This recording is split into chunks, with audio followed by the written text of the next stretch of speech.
Há uma quinta dimensão, além daquelas conhecidas pelo homem. É uma dimensão tão vasta quanto o espaço, e tão desprovida de tempo quanto o infinito. É uma zona intermediária entre a luz e a sombra, entre a ciência e a superstição. E se encontra entre o abismo dos temores do homem e o cume dos seus conhecimentos. É uma dimensão da fantasia, uma região além da imaginação.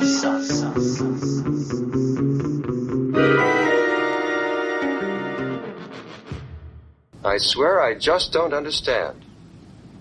What's happening? Well, maybe you better tell us.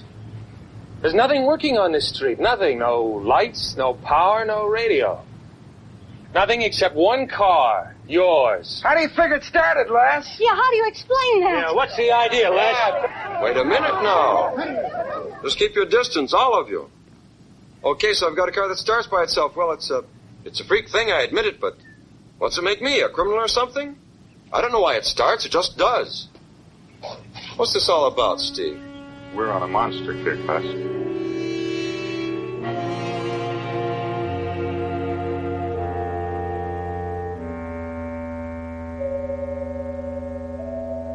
Olá, ouvinte! Seja bem-vindo à Zona do Crepúsculo. Eu sou a Angélica. Eu sou o Marcos. Eu sou o Felipe, do Vortex Cultural e do Cine Alerta.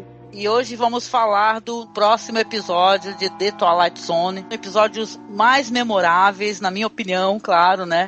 The Monsters are due to Maple Street. Os monstros estão na rua Maple. Exatamente. Esse episódio é um episódio que vai tratar do tema paranoia.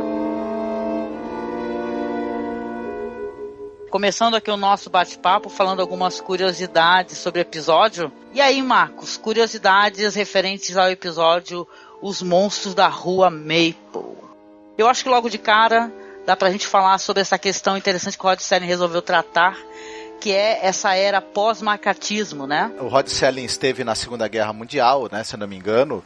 Ele era militar, lutou em guerras aí, e depois você teve nos anos 50 o macartismo, essa paranoia, esse medo aí dos comunistas, né, o seu vizinho podia ser um comunista infiltrado, né, denuncie o seu vizinho, se você vê qualquer comportamento estranho, faça um relatório para as autoridades entregando o nome do seu vizinho para que ele possa ser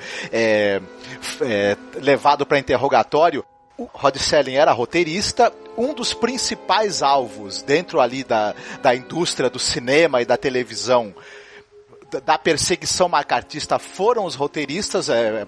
Vale a pena lembrar muito, por exemplo, a história do Dalton Trumbo, né? A gente teve aquele filme que foi a biografia do Trumbo, que foi feita recentemente, que mostra muito isso, essa questão da perseguição que vários roteiristas sofreram. Tem o filme dos irmãos Coen também, Ave César, que trata um pouco desse assunto. E aí acho que o Rod Serling, acostumado, né, a ser censurado e nas suas tentativas ali de tratar assuntos sociais e o pessoal com medo, né, que os roteiristas tinham muito medo de ser acusados, né, de comunista. A gente sabe que em épocas ali onde você tem essa paranoia, você não precisa ser comunista, basta você querer tocar numa questão social, basta querer você fazer alguma crítica social que você é logo taxado de comunista, né? E logo pode ser caguetado pelas autoridades. Então toda essa paranoia, essa loucura que tomou conta da América nos anos 50 tá muito bem retratada nesse episódio. Não, cara, eu acho doido porque esse episódio, ele me fez lembrar um bocado de uma outra série dos anos 60, que é Jornada nas Estrelas, né, de Star Trek, a série clássica, onde o Gene Roddenberry, que era o principal, o criador da série, o cara que comandava a sala dos roteiristas e tal, ele tinha uma ordem na época de não falar na televisão de maneira aberta sobre a Guerra do Vietnã. Então ele utilizava uns simbolismos dentro dos episódios para representar aspectos disso daí, sabe? Da Guerra do Vietnã em si. Tem um episódio, se eu não me engano, é A Taste of Armageddon, que é...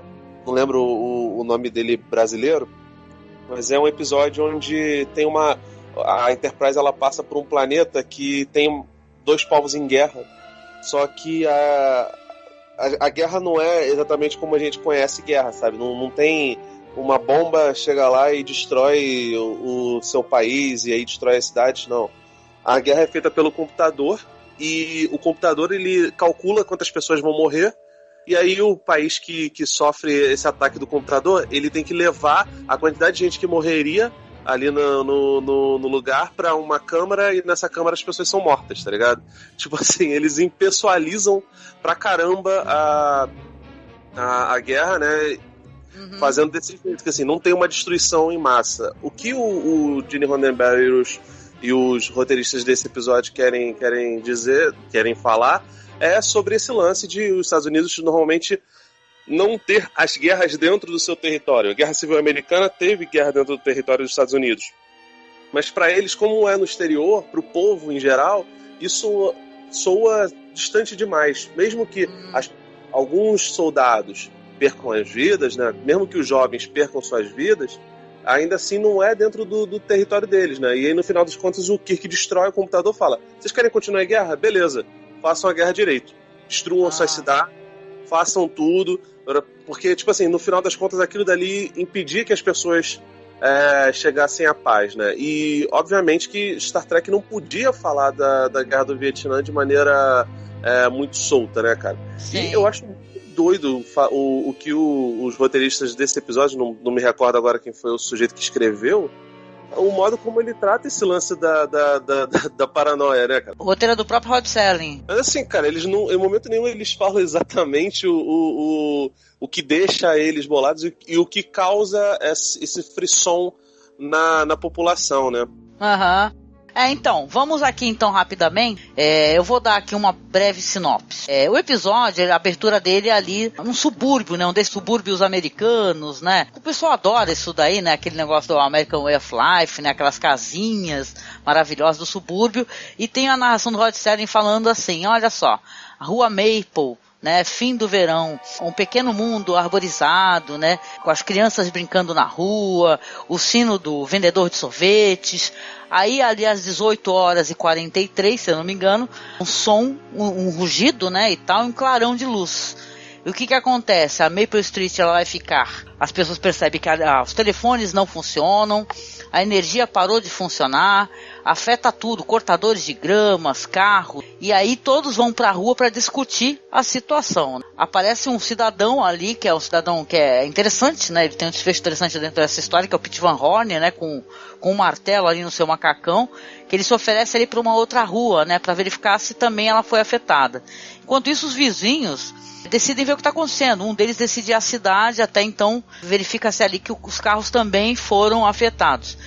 Aparece um jovem, uma criança ali, que é o Tommy, não é verdade? O Tommy, ele vai vir com uma fanfic de sci-fi, né? Uma fanfic de sci-fi.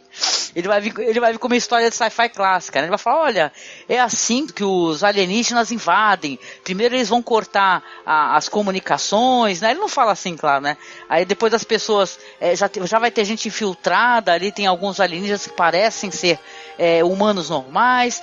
E aí começa-se ali, então, é isso que é uma coisa curiosa, e é isso que o episódio vai remeter à nossa época, né? Isso ele é muito atual, gente.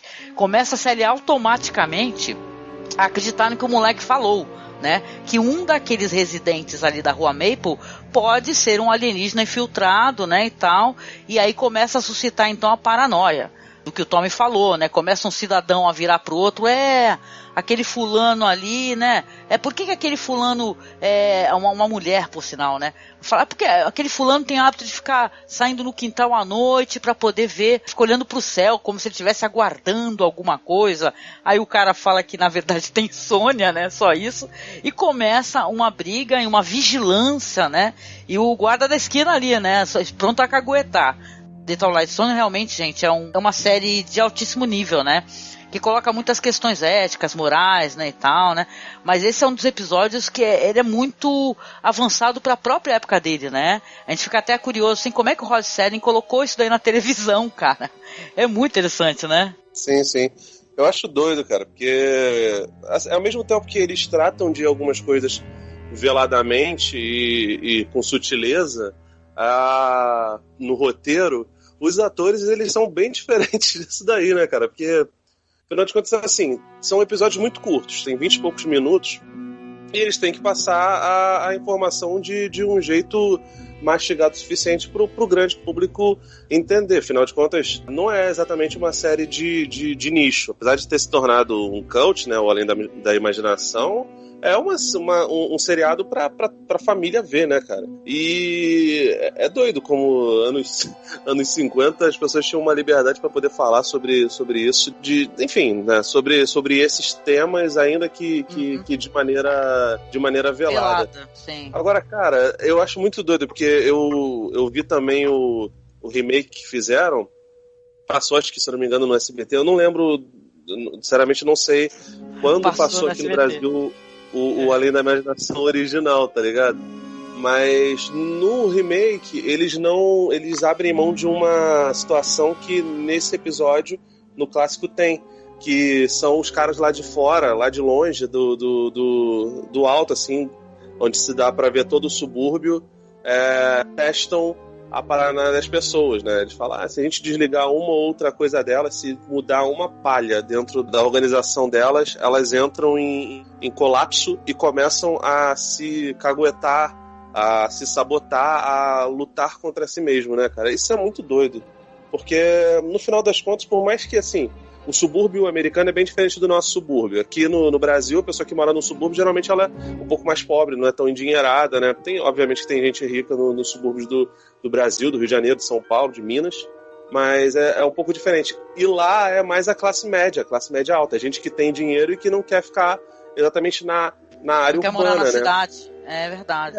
E o custo de vida é mais alto também na cidade, ali na área ali mais próxima onde tem as empresas, né, e tal. O subúrbio é a parte meio idílica, né, e tal, das regiões normalmente, né. Cara, é muito doido como qualquer vizinhança tem um senso de comunidade mínimo, né, e esse senso de comunidade, ele vai pras cucuias, assim, muito rapidamente. Bastou alguém achar que, nossa, o sujeito ali é diferente e ele sai um pouquinho da nossa zona de conforto, mesmo ele sendo um sujeito que todo mundo já se conhecia ali há muito tempo, e isso já causa um alvoroço absurdo, né, cara? E de fato é isso. A paranoia, ela faz com que você olhe pro sujeito que é igual a você, pro sujeito que tem as mesmas oportunidades na vida, tem as mesmas dificuldades e o mesmo background até, e enfim, isso tudo não importa, porque se ele discordar de mim, se ele for contra a minha ideologia, no caso aí a gente acaba utilizando o lance do comunismo tanto nos anos 50 como hoje em dia, assim, que não faz nenhum sentido hoje em dia ter, mas infelizmente tem, porque, sei lá, é a paranoia preferida dos Estados Unidos e o Brasil infelizmente tem essa mania de copiar tudo que é de ruim dos Estados Unidos, mas poderia ser qualquer outra coisa. O remake mesmo, ele, se eu não me engano, é um árabe, né, Angélica? Não, o remake ele já pega assim a questão do terrorismo, né? Eu até gostaria de falar um pouquinho depois, assim, rapidamente, sobre o remake, né? A situação que esse episódio narra, ela se repetiu ao longo do tempo e se repete inclusive hoje no Brasil. Você tem o pessoal falando assim, o PT destruiu o Brasil, a esquerda, o pensamento o marxismo cultural está destruindo a civilização ocidental, né? E isso faz com que as pessoas apontem o dedo na cara uma da outra. Você aí está querendo destruir a família, está querendo destruir os valores do meu país, enfim. Isso é o primeiro passo para você desumanizar essa pessoa, que pode ser seu vizinho, seu amigo, seu parente, e depois que você dá esse primeiro passo, eu vou te falar que o inferno é o limite, né? Tem uma frase muito boa nesse episódio, que um dos personagens que é uma das primeiras vítimas dessa paranoia, ele fala o seguinte, vocês estão com medo de possíveis alienígenas aí, vocês tinham que ter medo do que vocês estão começando aqui hoje. Isso sim é que pode transformar a vida de vocês num grande pesadelo. E é meio isso mesmo, né? Se elege um inimigo ali, né? Você tá no meio de uma crise. No caso deles ali da Rua Mapa, no episódio, faltou energia, né? Alguma causa desconhecida fez com que todos os aparelhos eletrônicos parassem de funcionar, todo mundo ficou sem energia, e as pessoas logo começam a procurar um culpado. E é engraçado, levadas pela conversa de um menino que leu num gibi, a coisa mais implausível possível. Tudo bem que depois a gente vai descobrir mais pro final do episódio que realmente os alienígenas estão usando aquele fenômeno, né, de fazer você ficar sem energia elétrica e sem possibilidade de comunicação para despertar justamente essa paranoia, né? Talvez os ETs tivessem assistido o macartismo acontecer e falaram, bom, já temos aí a maneira de fazer a invasão sem dar um tiro, né? É verdade. Não, e pra mim, o episódio, ele tem uma coisa emblemática, assim, as falas são maravilhosas, o roteiro é maravilhoso, e curioso, assim, claro, esse personagem aí, que é o homem, né, que é o que tá com o martelo, que é o cara que fala que vai lá na outra rua ver o que tá acontecendo, né? Ele volta, né? E quando ele volta já tá uma concentração de pessoas muito mais furiosas umas com as outras, né? Muito mais paranoicas, né? Inclusive, claro, né? Alguém vai pegar uma espingarda para poder ver o que tá acontecendo, né? Chega nesse nível da tensão. E esse cara vai ser morto, né? Ali o cara pega um pega uma arma e o outro toma, não faça isso, o cara vai pegar a arma de novo e atira, né? E, cara, é foda isso daí, pra mim, esse momento onde ele tem a noção do que ele fez, não é? Porque ele matou uma pessoa, ele fala, eu não sabia que era ele, né? Parece uma coisa assim, tipo assim, humaniza muito essa questão de ficar um colocando o dedo no outro, sabe? Sem ter consciência da realidade do outro, sem calçar os sapatos da outra pessoa, né? Que é isso, né? Quando você só faz, vamos colocar aqui as fake news, né? Que é o que hoje em dia que se prolifera, né? De uma maneira muito cruel. Eu sou aqui do Guarujá, só para colocar essa questão, porque é importante, aonde se matou uma mulher, né? Uma turba, né, matou uma mulher. Esse caso foi um caso que no Brasil inteiro ele foi propagado, né? Isso aí antes, assim, dessa época Bolsonaro, né? Fake news de grupo de Facebook. A mulher fizeram um retrato falado de uma mulher que estava roubando crianças, e essa mulher falaram que a mulher era bruxa, né? Alguém indicou que era ela, e uma turba violenta resolveu matá-la, né? Quando a polícia chegou, quase que a polícia também foi atacada, né? Então é perigo, né? A turba é perigosa, né? O ódio, né? A insanidade, né?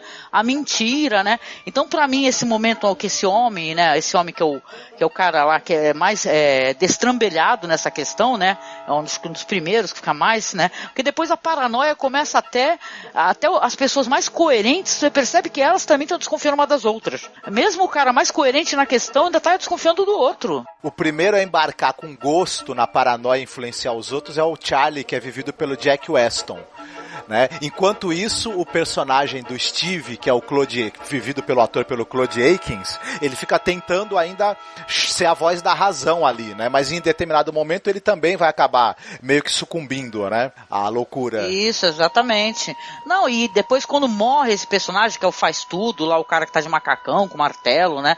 Que ele vinha nas sombras, né? E foi alvejado, né? Porque achavam que ele era o monstro da Maple Street. Todos se tornam um monstro a certo momento.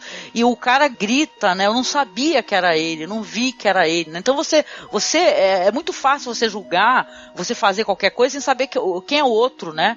Quando é um outro que você sabe da vida dele, que nessa mulher que ela foi assassinada, a mulher estava com a Bíblia na mão, entendeu? Então isso é bizarro, né?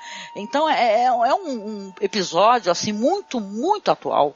Ele é atualíssimo, entendeu? Eu lembro o vídeo do Meteoro, fica aqui a referência. O canal fez um vídeo muito bom sobre The Twilight Zone, e ele também colocou essas questões assim, né, desse patrulhamento e tal, dessa mentira que ela é propagada, né? O culto à desinteligência, não é? Você não ler, né? Tem episódios que tratam disso também, além da imaginação. Então é muito interessante. Eu queria colocar aqui rapidinho, já que a gente mencionou, o Felipe mencionou, né? Eu mandei pra ele esse episódio aí do mais moderno, né? Que é apresentado pelo Forrest Whitaker, né, o Felipe? Sim, tá gordinho ainda. Tá gordinho. Eu gosto muito do Forrest Whitaker. Agora eu não gosto muito dessa temporada, esse revival. Esse episódio, assim, eu vi vários problemas nele. Eu queria até comentar com vocês. Que ele coloca uma questão mais atual, que é a questão do terrorismo. Eu não sei se o episódio ele é pós 11 de setembro, tá? Eu não tô com ele aberto aqui para ver a data que ele foi ao ar. Ó, esse aqui é 2003, ó, o episódio foi ao ar 19 de fevereiro de 2003, tá? Então, o episódio, ele coloca o terrorista, né, como aquelas pessoas daquela casa, eles se mudaram no meio da noite, né, por que eles não estão tão desesperados quanto nós, vamos invadir essa casa, mas o episódio tem questões muito problemáticas, na minha opinião, mesmo o personagem, interpretado pelo Andrew McCarthy, né, que é do Morto Muito Louco, viu, gente? Né, que, né, um filme icônico que ele fez, fazer o quê, né? Ele é um personagem que na boca dele, você vê o problema, né, que é você ter um roteiro quando ele é escrito por uma pessoa que não tá fazendo trabalho direito, né?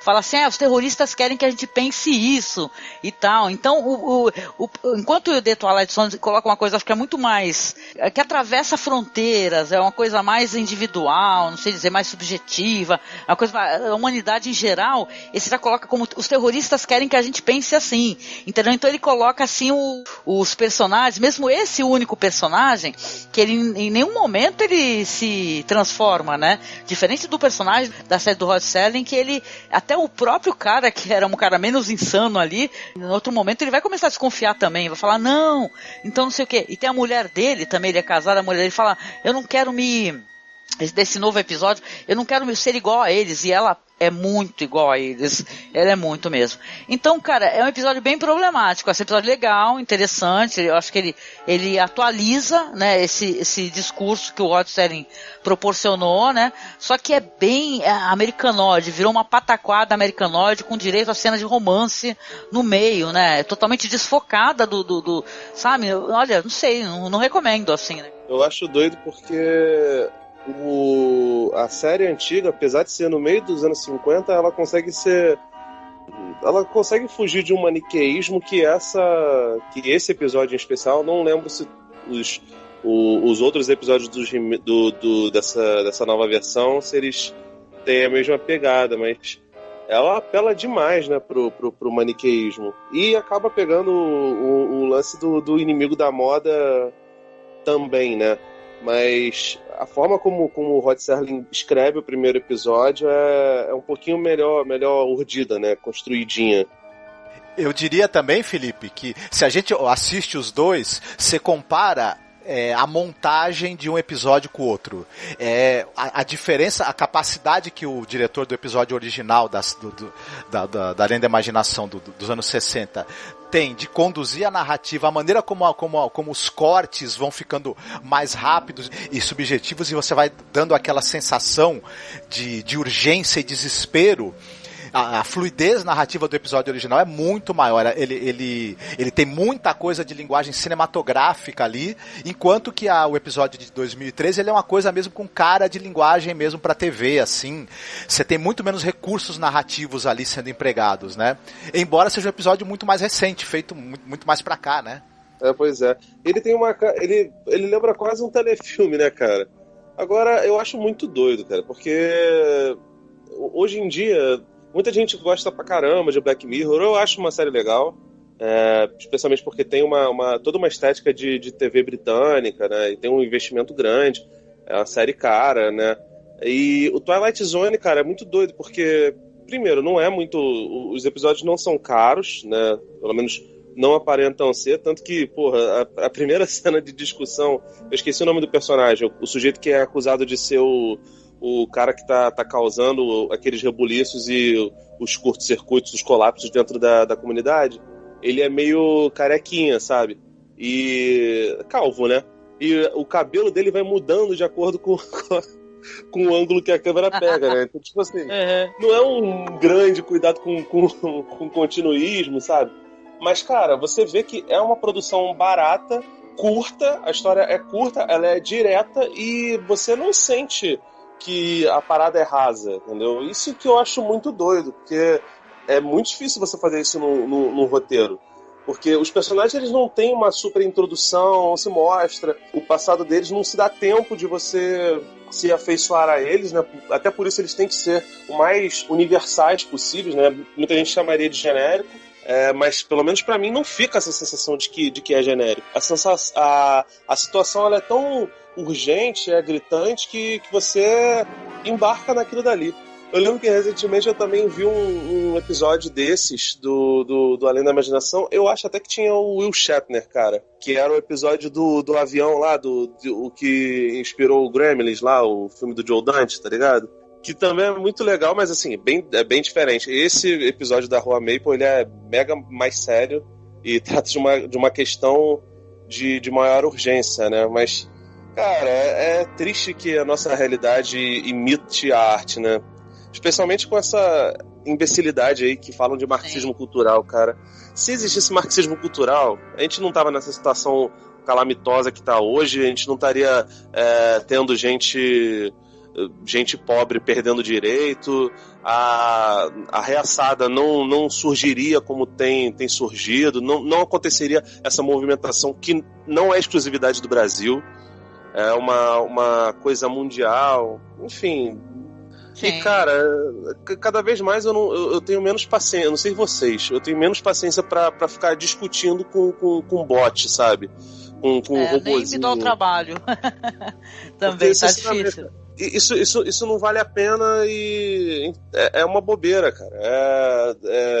Enfim, eu não sei até que ponto a gente também tem que deixar de conversar com as pessoas, porque é complicado. A falta de diálogo é um negócio que o roteiro do Rod Serling acusa como uma problemática da sociedade, mesmo que seja naquele micro-universo da Rua Maple. Sim, e acho que isso também é um problema nosso, do país, inclusive, do Brasil, inclusive. Só citando uma coisa engraçada que o Felipe falou do baixo orçamento, foram usados roupas e cenários que foram reaproveitados do filme do Planeta Proibido, né? Aquele filme exato, aquele filme de ficção científica da Disney, né? E inclusive a nave dos alienígenas, quando ela está indo embora, ela é a nave do Planeta Proibido, só que para as pessoas não reconhecerem, ela foi filmada de cabeça para baixo, né? E aí os uniformes dos aliens, aquele lugar onde eles estão, é tudo cenário reaproveitado do filme, né, para baratear, mas não tem problema nenhum.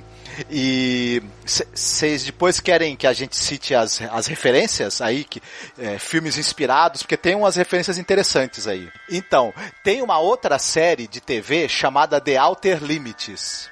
É uma série que começou em 63 e ela é uma série de ficção científica e muito influenciada pelo Além da Imaginação, e tem um episódio específico chamado The Obit, que você tem uma base de pesquisas do exército americano e tem um alienígena infiltrado nessa base e ele também está fazendo experiências para saber como é que eles podem fazer para destruir a humanidade sem precisar usar armas, só deixando que os humanos se matem uns aos outros. Esse alienígena, o que ele faz? Ele pega as pessoas ali daquela base e dá um dispositivo para elas que elas conseguem espionar a vida uma da outra. É o suficiente para as pessoas, para as relações das pessoas se azedarem e aos poucos começar até uma querer matar a outra. E aí o alienígena já tá ali vendo que aquela é a arma que eles vão usar para um dia dominar a Terra. Então tem uma ligação muito direta com esse episódio aí do Além da Imaginação. Outra que a gente pode citar é que, se eu não me engano, no Stranger Things, o Mike mora na Rua Maple, não é isso? Eita, não lembrava. Né, tem um episódio que chama A Estranha da Rua Maple, que é quando o Mike tá escondendo a menina, né, na casa dele. Inclusive o nome do episódio é A Estranha da Rua Maple. Stranger Things é um grande saladão, né, de referências, né? Uhum. E acho que a Angélica vai querer falar do Nevoeiro também, né? De repente. Ah, claro, King, né? O nosso querido mestre. O meu querido mestre, pelo menos, né? E claro, a obra dele tem uma inspiração, né? No The Mist, né? Nessa história, né, de certa maneira, né, esse negócio da paranoia e dessa micro-sociedade, né, que acaba sendo um olhar para uma coisa micro, mas acaba sendo uma coisa macro, né, no final de contas, né, o The Mist tem muito disso, só que ele coloca o Lovecraft junto e vira uma coisa bonita, maravilhosa, né. Mas a gente chegando aqui no finalzinho do podcast, a gente sempre faz uma brincadeira, sabe, Felipe? A gente recomenda alguma coisa que lembre o tema. E eu vou começar aqui na minha recomendação fazendo fazer uma recomendação dupla, na verdade. Uma meio óbvia, né, que já teve várias versões, por exemplo, né, o Invasores de Corpos, né, do do Jack Finney, né, que eu gosto bastante, que trata justamente dessa questão da paranoia, né, de você não saber se o próximo é ele mesmo, ou se é uma outra figura, né, uma figura que alienígena, na verdade, né, que tomou o corpo, né. Um filme que volta e meia tem um remake ou outro, né? Não sei nem quantas versões que tem de Invasores de Corpos, né? Creio que é em torno de umas 3 ou 4 ou mais, não recordo logo de cabeça aqui, né? Mas eu gosto bastante de Invasores de Corpos, assisti todos e claro que nem de todos eu gosto, né? Mas com certeza dos mais antigos sim, né? E obviamente um filme muito divertido, que eu acho que vale a revisão, né? Que um dia desses assisti e foi bem legal, que é Prova Final, do Robert Rodrigues, né? Que ele é um filme ali numa escola ali onde os professores e os alunos vão tomando de uma água e se transformando ali em figuras alienígenas assustadoras, né? Então vale a revisão para quem assistiu, e quem não assistiu fica aí a indicação então do Invasores de Corpos e Prova Final. E tu, Felipe, gostaria de recomendar? Sim. O engraçado de falar do Prova Final, porque o Prova Final me lembra muito um outro filme que tem bastante a ver com isso, e é bastante clichê também, que é o The Thing, né, do Enigma de Outro Mundo, do John Carpenter. Tem essa coisa. Sim, também. Maravilhoso. Eu adoro o Robert Rodrigues, mas esse Prova Final, eu acho que ele foi a mais um pouquinho, deu umas patinadas, assim, porque... Não acho um filme perfeito, eu só acho o filme divertido mesmo, entendeu? Não, ele é. Cara, o Rodrigues, ele faz filmes... Nenhum filme dele eu acho... Caraca, quero morrer, eu adoro. Até o Planeta Terror, aliás, o Planeta Terror acho que é até subestimado, se bobear. Mas assim, o The Thing, e tem um outro filme que eu não gostei muito, mas ele tem uma temática parecida e é recente, se eu não me engano até original Netflix, Angélica, que chama Nada a Esconder. Tem a Berenice Bejo, é um filme francês que juntam uns amigos de escola, né, já na meia-idade, a maioria deles casados, são 6 casais e um cara que está divorciado, que eles se reúnem e eles fazem uma brincadeira dos celulares. Eles colocam os celulares tiram os celulares do silencioso, colocam na mesa e sempre que alguém responder a eles, e-mail ou algo assim, eles têm que ler em voz alta. Essa pequena coisa de privacidade sendo exposta faz com que algumas verdades apareçam ali pra eles, e eles brigam pra caramba ali, né? Não só os casais, assim, porque obviamente mostra um pouco da infidelidade, mas deles como grupo comunitário, né? Tem um personagem lá que ele se descobre homossexual, e enfim, e aí ele tem de lidar com... Isso é tratado logo no começo, né? Nem spoiler. Eles começam a discutir aquilo dali, e um deles acaba destilando uma homofobia gigante na frente dele, sabe? Sem saber que, na verdade, que o personagem homossexual era outro, sabe? Enfim, ele não é muito bom, ele é um pouquinho exagerado, assim, um pouco de overacting, mas ele também trata dessas coisas de paranoia. E aí você percebe que esse lance de paranoia pode servir para absolutamente todos os grupos sociais e praticamente qualquer situação, cara. É um negócio, assim, absurdo. Legal. A indicação que eu gostaria de fazer é esse episódio do Outer Limits, The Hobbit. É o 7º episódio da primeira temporada. Vale muito a pena. O filme Trumbo, que é um filme com o Bryan Cranston, que fala sobre esse roteirista famoso de Hollywood, talvez o maior roteirista que Hollywood já teve, e também vítima da perseguição do macartismo, e um quadrinho que foi lançado no Brasil um tempo atrás, o Castelo de Areia, do Pierre Oscar Levy, do Frederick Peters, que é um quadrinho no qual acontece também um fenômeno ali que as pessoas não sabem explicar, e elas tentam eleger um bode expiatório para culpar por essa situação que elas estão vivendo. Também é bem interessante. Legal, né? E a curiosidade também é que o episódio virou um quadrinho, né? E tá, a gente estava até comentando, né, Marcos? Um quadrinho ilustrado pelo Skylar sobre os monstros da Rua Maple. Eu não li, infelizmente. Então é isso, minha gente. A gente comentou um pouco sobre esse episódio excepcional de The Twilight Zone. Fica aqui o convite, tá? Pra você vir comentar, tá? Vir indicar episódios pra gente. A gente está selecionando. E agradecimentos ao Felipe, cara, por participar com a gente, né, Felipe? Faz um jabazinho no final aqui pra gente. Opa, sempre um prazer, Angélica. Adoro conversar contigo, com o Noriega, esse homem maravilhoso. E se vocês quiserem ouvir um pouco mais das minhas ideias e ler meus textos, eu escrevo no vortexcultural.com.br. A gente fala sobre cinema também, fala sobre série, fala sobre literatura, quadrinhos. E o Cine Alerta, que a gente está fazendo minicasts de True Detective agora. Essa 3ª temporada tá bem legal. Fala sobre... Oi? Muito bom, eu tô escutando, não perco um. E eu falei, porque a temporada tá muito boa e os podcasts de vocês também estão excelentes. Muito bem. Pô, cara, eu também tô gostando muito da temporada e é isso, né, gente? Um beijo aí no coração de vocês. Também acessem o meu canal no YouTube, Brisa de Cultura. A gente tá lançando agora coisas mais autorais. Vamos lançar alguns clipes de música, enfim. Acessem lá também no YouTube, Brisa de Cultura. Beijinho, até mais. Opa, fiquem bem, parem de espionar seus vizinhos e vão escutar um bom podcast, tá?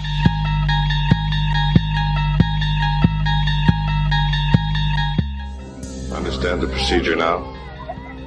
Just stop a few of their machines, and radios, and telephones, and lawnmowers. Throw them into darkness for a few hours, and then sit back and watch the pattern. And this pattern is always the same? With few variations. They pick the most dangerous enemy they can find, and it's themselves. All we need to do is sit back and watch. Then I take it this place, this Maple Street, is not unique. By no means. Their world is full of Maple Streets. And we'll go from one to the other and let them destroy themselves. One to the other. One to the other. One to the other.